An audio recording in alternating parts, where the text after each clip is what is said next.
अर्ज ये कर रहा था। बहरहाल जिस वक्त तो बुलाया गया तबीब को, तो तबीब ने कहा हजरत ये तो जहर है, और ये जहर बुझा करके जानबूझ करके लगाया गया। बहरहाल इमाम को फिर शिफा भी हुई, इमाम फिर मदीने तैयबा आए, और अब की मर्तबा जो तीसरी बार जहर दिया गया यजीदी तहरीक पर, वो ये कि हीरे को पीस कर, अलमास को पीस करके इमाम अली मकाम इमाम हसन मुश्तबा के मशकीज़े के अंदर वो डाल दिया गया। इमाम पाक सोए हुए थे, 27 सफर की रात थी, इमाम पाक सोए थे, अचानक नींद से बेदार हुए, और नींद से बेदार होने के बाद आपने फरमाया, बहन जैनब, सैयदा जैनब इबादत में मसरूफ थी, आपने उस तरफ तवज्जो फरमाई। अर्ज़ किया भाईजान क्या हुआ? तो इरशाद फरमाया, मैंने नाना को और अम्मी को और अब्बा को ख्वाब में देखा कि वो मुझे जन्नत की सैर कराते हैं। मैंने कहा नाना जान आप मेरी बातों से बाखबर हैं, मुझे तमाचे लगाए गए, मुझे मारा गया, मेरे पैरों के नीचे से मुसल्ला खींचा गया, कितना सताया गया, मेरे सामने इस वक्त मदीने तैयबा में मेरे माँ बाप को गाली दी जाती है, या रसूलल्लाह इस दौर से मैं गुजर रहा हूं। आकाए करीम ने फरमाया, हसन सब्र करो, इंशाअल्लाह बहुत जल्द तुम हमसे आकर के मुलाकात करने वाले हो। और एक ख्वाब इमाम हसन मुश्तबा ने और देखा था कि आपकी पेशानी पर कुल हो अल्लाह शरीफ लिखी हुई है। ये ख्वाब लोगों ने सुना तो खुश हुए, लेकिन मौलाए कायनात के शागिर्द जलीलुल कद्र ताबई सईद इब्ने मुसय्यब ने सुना, तो आपने फरमाया कि मौला अगर ये ख्वाब की ताबीर पूरी हो गई तो समझ ले कि अब आपकी जिंदगी के कुछ ही दिन बचे हैं, आप दुनिया से जल्द जाने वाले हैं। ये ख्वाब तो था ही, सब लर्जे हुए थे, इस ख्वाब ने और लर्जा दिया। इमाम अली मकाम इमाम हसन मुश्तबा ने कहा, बहन मैंने ये ख्वाब देखा। सैयदा ज़ैनब ने कहा, हाय मेरा भाई, आपने ये कैसा ख्वाब देखा? तो आपने फरमाया, ज़ैनब जरा मशकीज़ा लाओ, मुझे प्यास लगे, मैं पानी तो पी लूं। उसके बाद मौला हसन ने जब पानी पिया तो मशकीज़े के अंदर जो हीरा पीस करके डाल दिया गया था वो आपके पेट के अंदर चला गया, और पेट में गया। रिवायतों में आता है, मौरखीन लिखते हैं कि आपके कलेजे के 72 टुकड़े हुए। बाज मौरखीन ने लिखा कि आपके कलेजे के 80 टुकड़े हुए, बाज ने लिखा कि आपकी आंतों के और कलेजे के 100 से ज्यादा टुकड़े हुए। जब आप कह करते तो वो टुकड़े हो करके गिरते। आप कहते हाय बड़ी तकलीफ है, मेरे गले से लेकर के मेरी नाफ तक का पूरा हिस्सा कट गया है।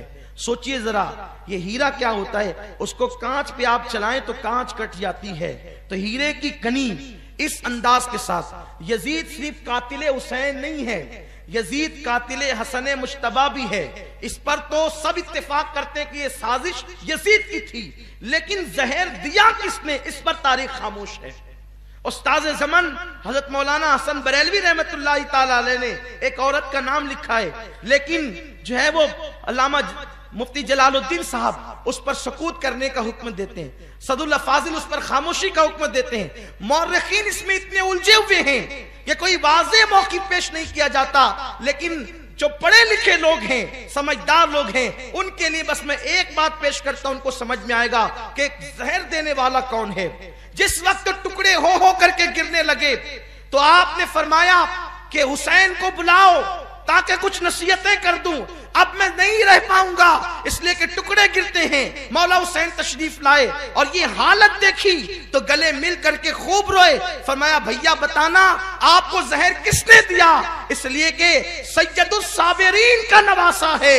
इरशाद फरमाया भाई जहर किसने दिया, जिस पर मुझे शक है, अगर वही है तो अल्लाह बेहतरीन इंतकाम लेने वाला है, और शक की बुनियाद पर किसी को कत्ल नहीं किया जा सकता, क्योंकि मैं नाम लूंगा तो तुम कत्ल करोगे, तो शक की बुनियाद पे किसी को कत्ल नहीं किया जा सकता।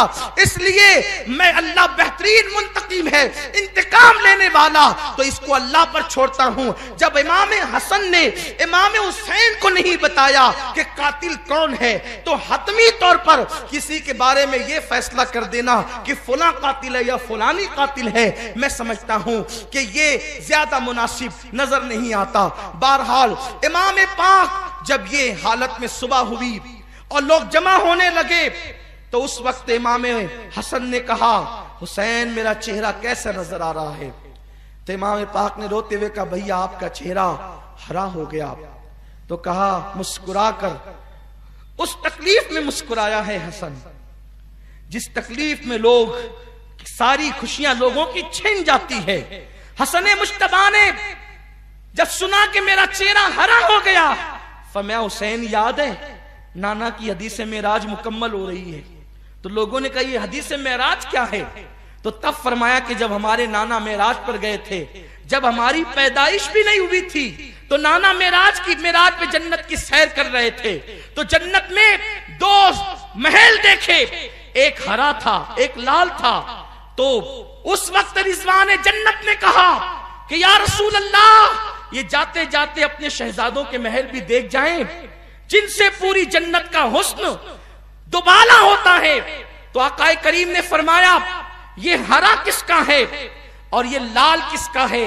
तो कहा लाल तो हुसैन का है और हरा तो हसन का है। तो आका ने रिजवान से कहा कि रिजवान ये बताओ मेरे हसन का हरा क्यों और हुसैन का लाल क्यों? तो रिजवान की गर्दन झुक गई, आंखों में आंसू आ गए। अरे नादान, अहले बैत की मोहब्बत पर रिजवान जन्नत भी रोता है, जबकि जन्नत में कोई रो नहीं सकता।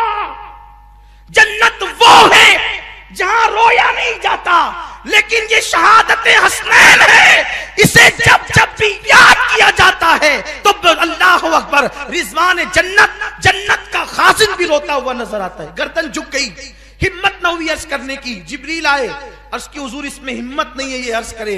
मैं बताता हूं अल्लाह के हुक्म से ये जो हरा है हसन का इसलिए है कि हसन को जहर दिया जाएगा। ये शहादतें जन्नत में पड़ी जा रही है, ये शहादतें हसनैन की जन्नत में पड़ी जा रही है। या रसूलल्लाह, हसन को जहर दिया जाएगा और उसका चेहरा पूरा जिस्म हरा हो जाएगा और हुसैन को करबला में शहीद किया जाएगा। शहादत के वक्त तो खून से पूरा वजूद लाल हो जाएगा, इसलिए हसन का हरा और हुसैन का लाल।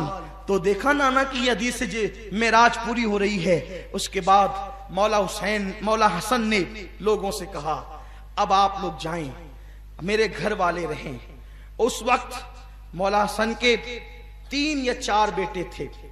उन बेटों में एक बड़ा बेटा था, उस बेटे की उम्र सिर्फ 7 साल की थी। वो बड़ा खूबसूरत था। उस बेटे का नाम कासिम था। उसकी अम्मी का नाम उम्मे फरवा था।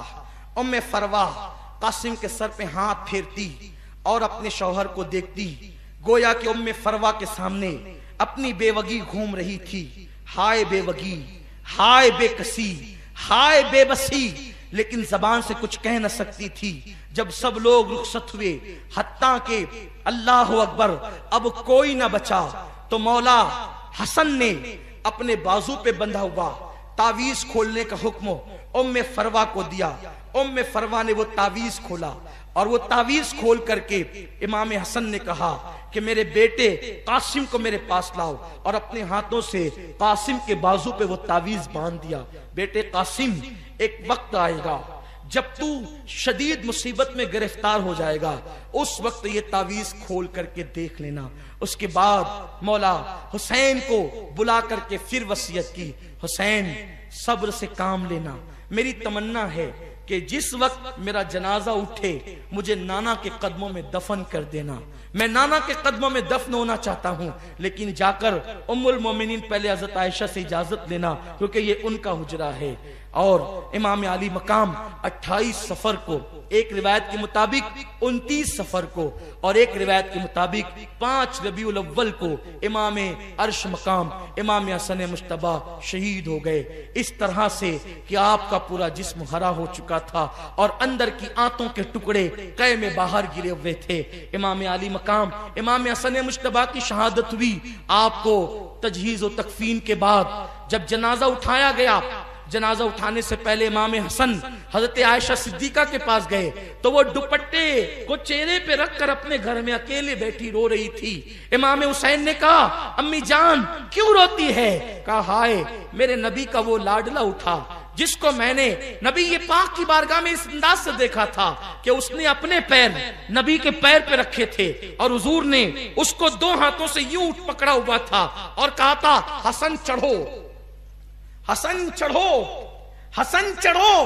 तो उसने पंजों पे पैर रखा था वो नबी की पिंडलियों पे आया, फिर कहा चढ़ो वो घुटनों पे आया, फिर कहा चढ़ो वो रानों पे आया, फिर कहा चढ़ो वो सीने पे आया, और नबी ने उसका मुंह अपने मुंह में लेकर यूं चूसना शुरू किया था जैसे कोई खजूर चूसता है। मैंने अर्ज की, या रसूल अल्लाह, आप इस बच्चे के साथ ऐसा करते हैं? इरशाद फरमाया, रूए जमीन पर अगर सबसे ज्यादा मुझे कोई पसंद है तो ये और इसका भाई पसंद है, और किसी के माँ बाप पसंद है तो इसकी अम्मी और इसके अब्बा पसंद है। ये याद करके रो रही हूं। तो कहा कि उसी शहजादे की तमन्ना है कि नबी के कदमों में दफन हुआ। सैयदा ने कहा, उसके नाना का घर है, उसको इजाजत की जरूरत क्या है, मैं इजाजत देती हूं कि उसे दफन कर दे हुजूर के कदमों में। लेकिन यह भी तारीख का बदतरीन बाब है, जब जनाजा बाहर लेकर के आए और हुजूर अलैहिस्सलाम के रोज़े अक़दस में इमाम हसन को दफन करना चाहते थे, तो बनु उमैया के वो गलीज, जिसे दुनिया मरवान कहती है, वो बदतरीन आदमी जिसके बाप पर मेरे आका ने लानत की थी, उस पलीद ने कहा, मैं इनको दफन होने नहीं दूंगा। इमाम हुसैन ने कहा, मेरे भाई की वसीयत है, मैं दफन करूंगा। जानते हैं, यहां तक के बाद मौरखीन ने लिखा कि उस जालिम ने कमान से तीर निकाला और इमाम हसन मुश्तबा के लाशे पे चलाना शुरू किया। एक बंदा जो शहीद हो चुका है, लोग कहते हैं कि मरवान को, यजीद को इतना बुरा ना कहो, इसलिए कि उन्होंने किया क्या है, ये किया है। अरे मरे हुए इंसान का तो दुश्मन भी एहतराम करता है। हमारे हिंदुस्तान के काफिरों को देखो कि अगर वो कोई मैयत जाती है किसी मुसलमान की तो वो यूं करते हैं, इतना तो वो करते हैं, उनको इतना शऊर है। इस पर क्या हुक्म शरा है, मैं बहसियत मुफ्ती कोई बहस नहीं कर रहा हूं, लेकिन मरने वाले का एहतराम तो एक काफिर भी करता है। वो मरवान कैसा पलीद था, जब अल्लाह अकबर नाना के कदमों में नवासे को ले जा रहे, तलवार से रोक दिया, और जब इमाम हुसैन ने कहा मैं दफन करूंगा, तो उसने इमाम हसन के जनाजे पे तीर चलाया है। बाज़ बातें यहां तक आती है, जनाजे हसन पे तीर चला है। सैयदा ज़ैनब ने एक बार कहा था, फातिमा के 2 बेटों के जनाजे मैंने देखे हैं, एक हसन का जनाजा, एक हुसैन का जनाजा। हसन को तो 2 बार कफन मिला, हुसैन को तो 1 बार भी कफन न मिला। लोगों ने कहा, हसन को 2 बार कफन कैसे मिला? तो कहा, जब मरवान ने हसन के लाशे पे तीर चलाया तो वो तीर लगा तो हसन के कफन से तीर खून की फुहार निकल पड़ी। तो उस वक्त तो लोगों ने कहा कि एक कफन पे अब दूसरा कफन फिर लपेट दो, ताकि हसन को रंगीन कफन में जो है वो लेकर के न जाए, बल्कि एक कफन और दे दिया जाए। यह भी इमाम हसन की करामत है कि विसाल के बाद भी तीर लगा तो आपके जिस्म से खून निकला। किसी ने इमाम हसन से कहा, इमाम हुसैन से कहा, शहजादा साहब, हसन की ये वसीयत थी कि मुझे हुजूर के कदमों में दफन करें, लेकिन उन्होंने ये भी तो कहा था अगर मरवान बीच में आड़े आए तो अम्मी के कदमों में दफन कर देना। आप इस पर भी अमल कर सकते हैं। फिर इमाम हसन को अम्मी के कदमों में, सैयदा फातिमा के कदमों में दफन कर दिया गया।